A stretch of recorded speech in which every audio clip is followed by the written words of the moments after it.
Good morning, everyone. Hope y'all are doing well, making it through all of this crazy weather, depending upon where you live, and the up and down temperatures, and just the crazy world and everything else. But man,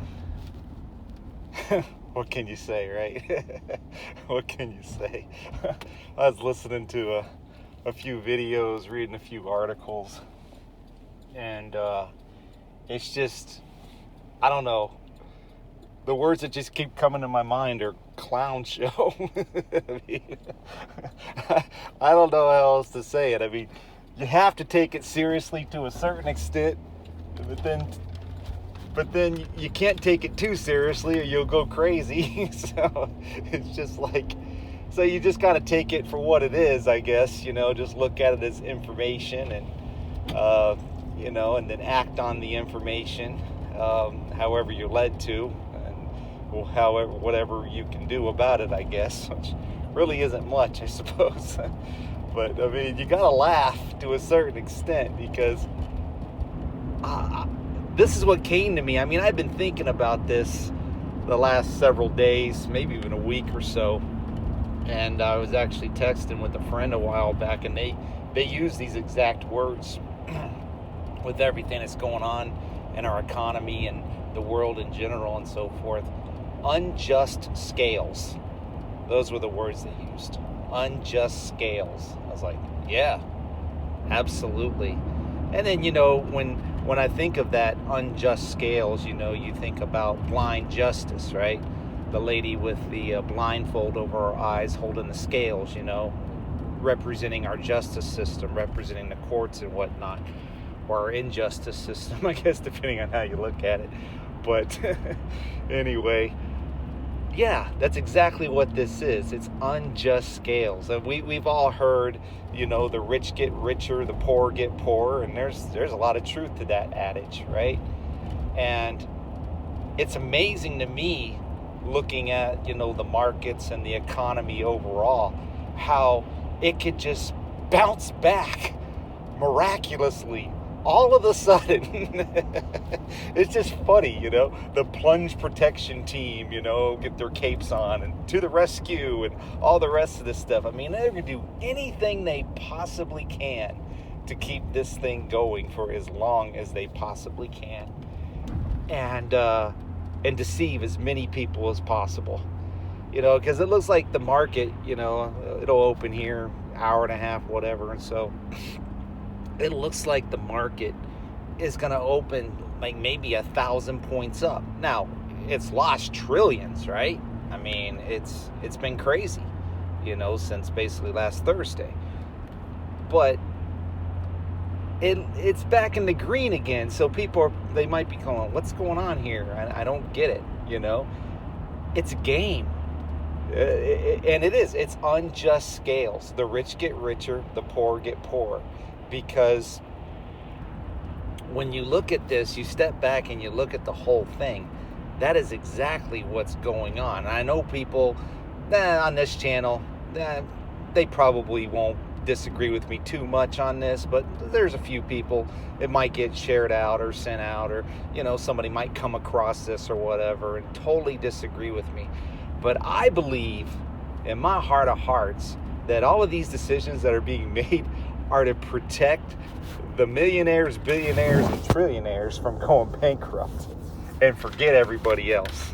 That's what I believe. I truly believe that. I truly believe that they're going to do whatever they got to do to make sure that they don't lose too much wealth and forget everybody else. And if that wasn't true, then why is it that it costs, I just heard that the average American family now makes like $60,000, okay, I guess, okay? Some more, some less. They said the average, like $60,000 to $67,000, whatever, okay? But the average price of a home now is double that. So people can't afford to live. They can't afford to buy homes. They can't afford to do anything. Unjust scales. Do you think the millionaires, billionaires, not necessarily trillionaires, but you think the millionaires and billionaires have that problem? No, no way. You think they're concerned about losing their job? You think they're concerned about how they're going to put food on the table, where they're going to get their next meal from? Can they afford groceries?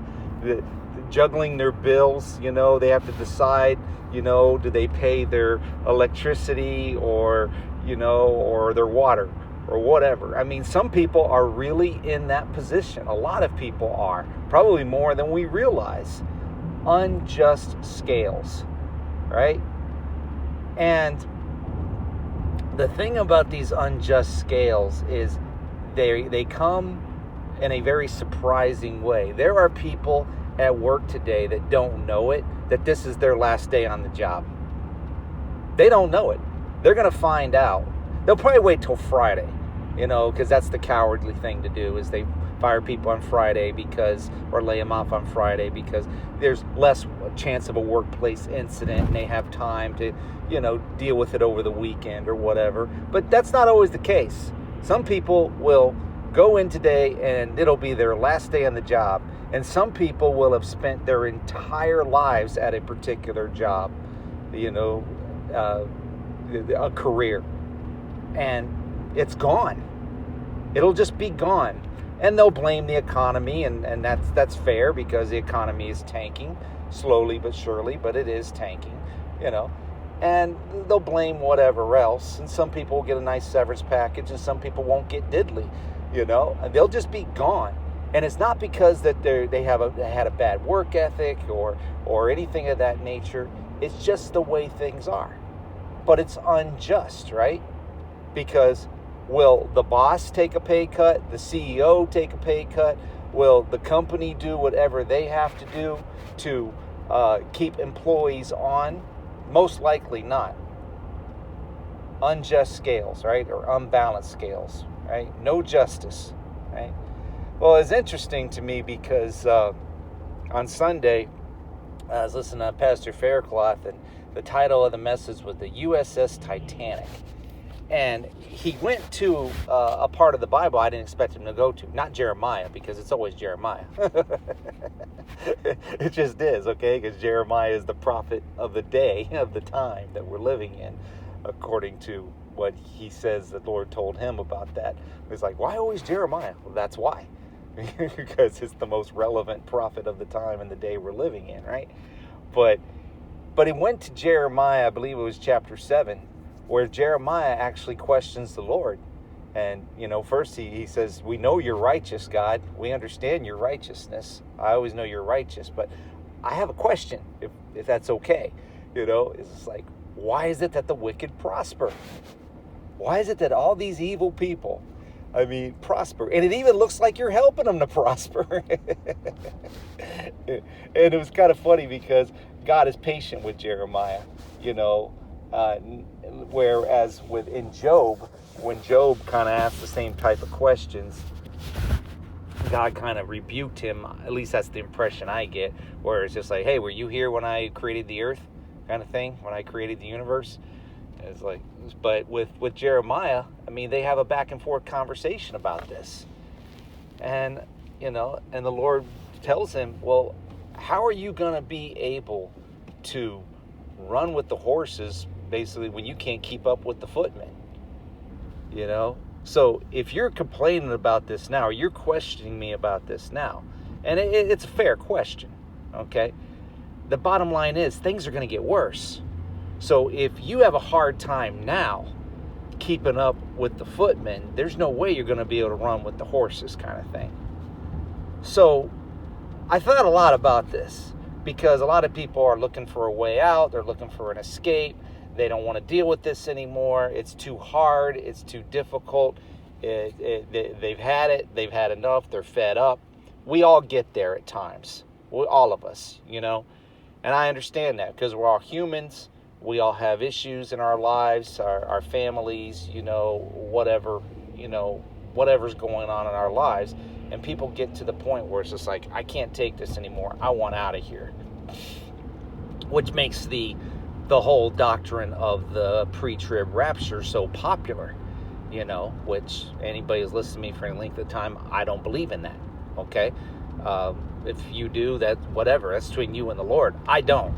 Personally, I believe if there was a pre-trib rapture, we'd be gone by now.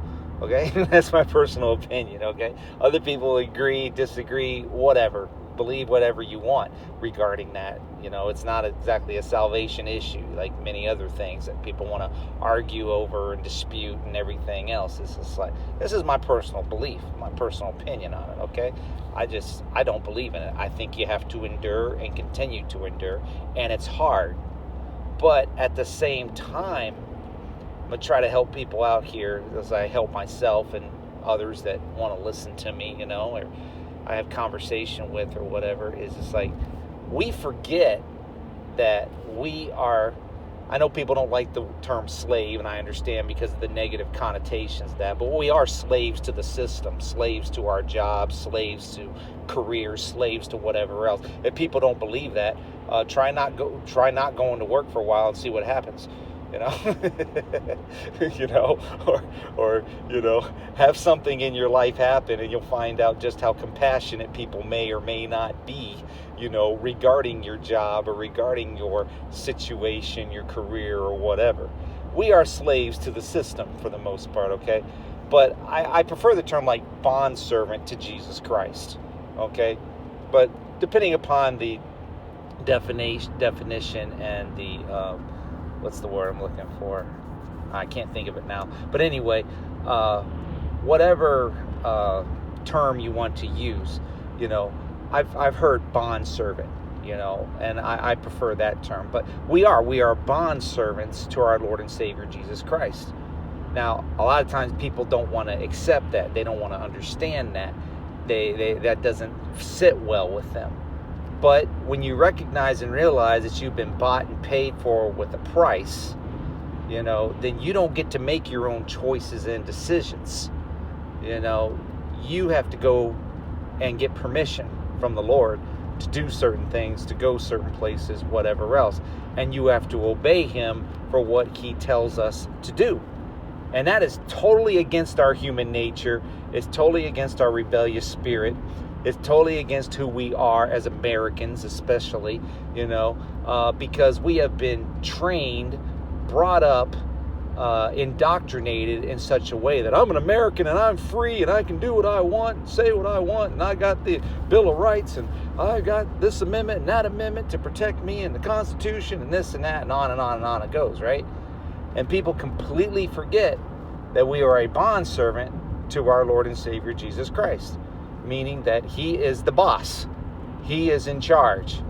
And so just like our bosses at work or whatever we do for a living or whatever, if people are still in the workforce or whatever, you want to keep your job, you do what you're told to do.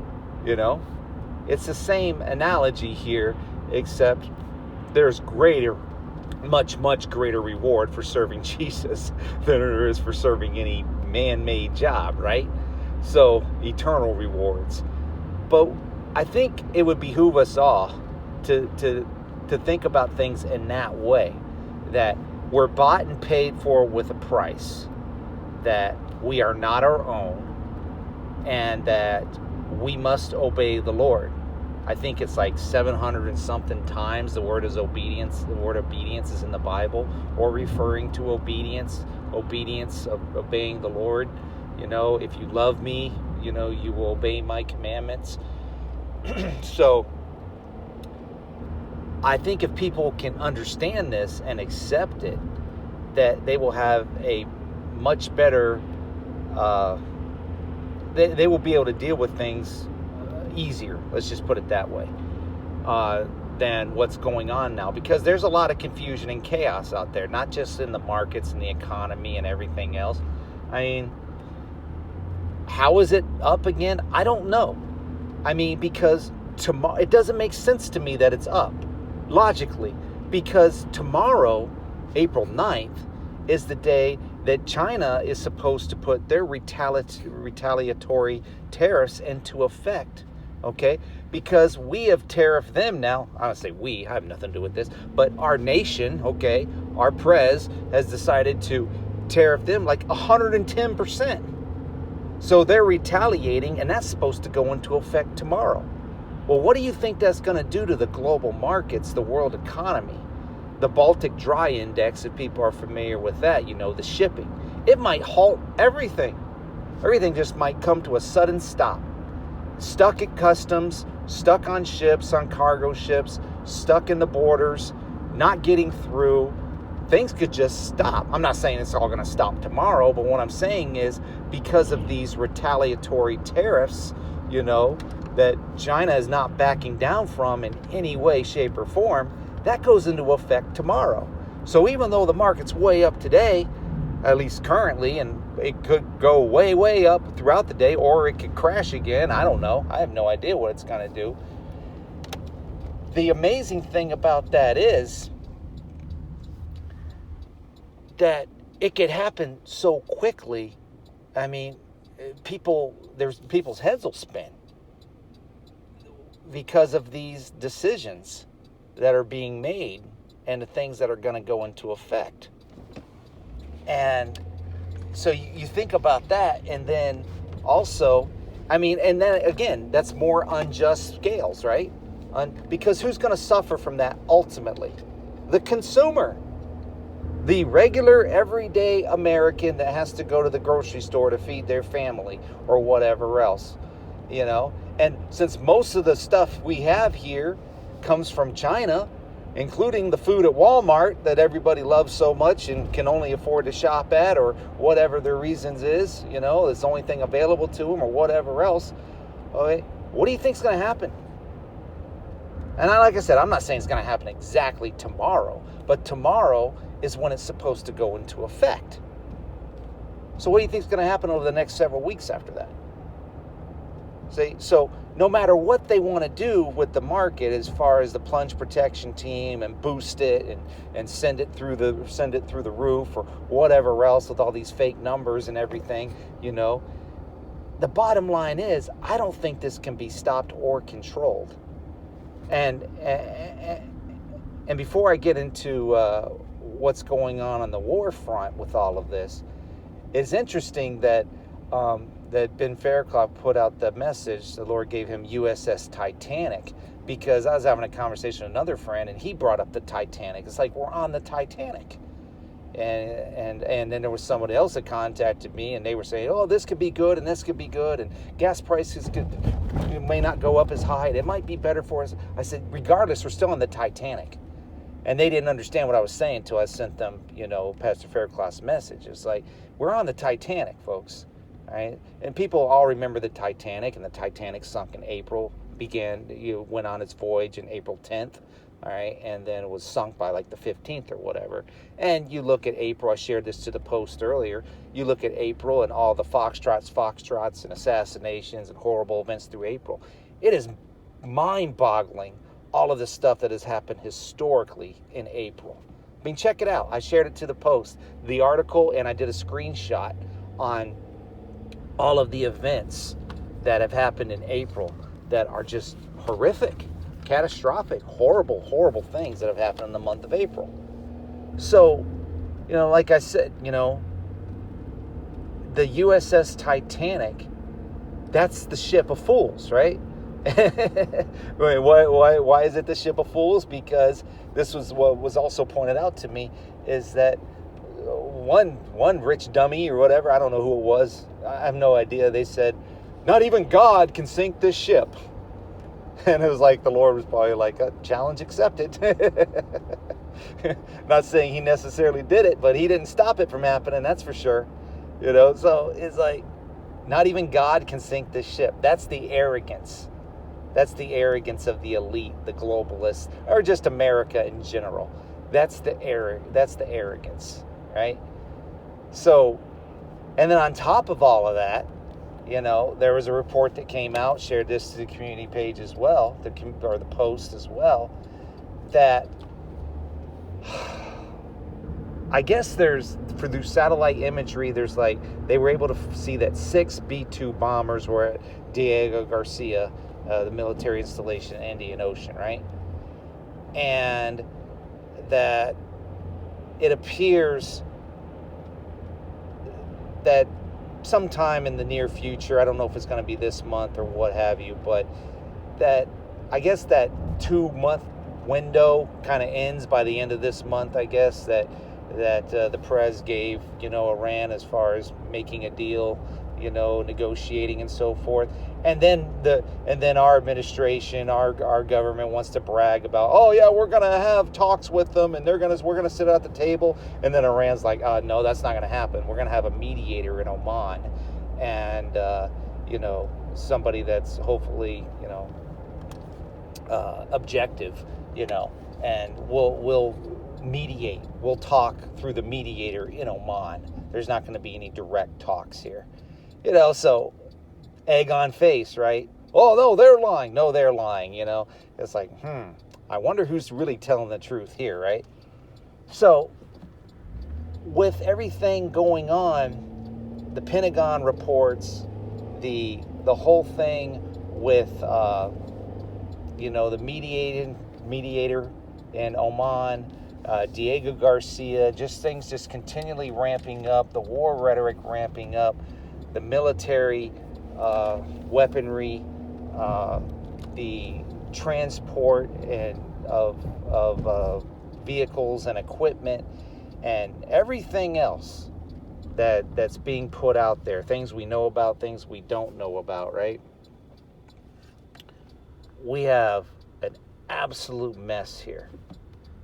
So if people aren't trusting in the Lord now, and they're not waiting on Jesus now, and they're not obeying the Lord now, and they're not serving him now, what in the world are you waiting for? Is my question.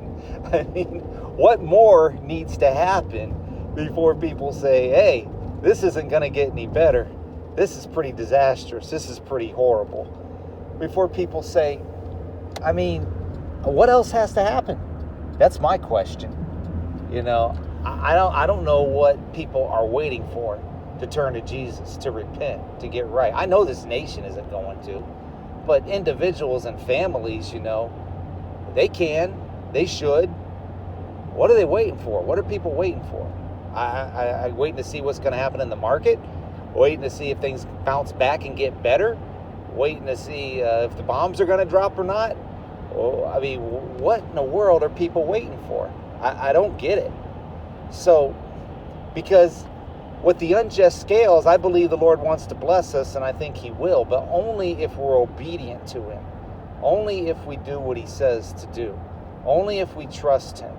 Only if we put our complete and total faith and trust in him, and not in anyone else or anything else. Because as much as I like listening to certain information and videos or whatever, I can pretty much immediately unsubscribe or stop listening.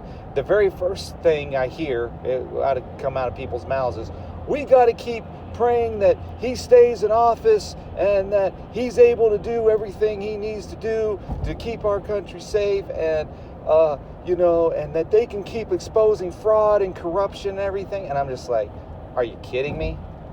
And it's just like, no discernment, zero discernment. You're missing the big picture. It's not about a man. It's not about a government. It's not about exposing fraud, waste, and abuse. I understand that's important to a certain extent, but I also understand that hundreds of thousands of veterans, good military, hardworking veterans, have lost their jobs because like Michael Snyder said in his article, who's pretty much a supporter of this administration, but he was absolutely right about this. You can't take a sledgehammer to these problems.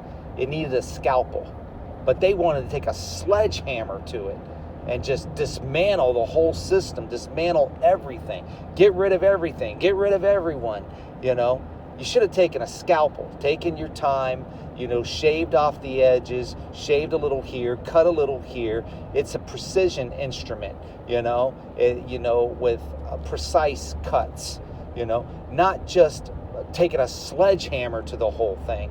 Because now we've got hundreds of thousands of good military veterans, good men and women serving our country that are out in the street, lost their jobs, lost their careers. All they wanted to do was continue to serve their country the way that they wanted to when they were in the military. And what did they get for it?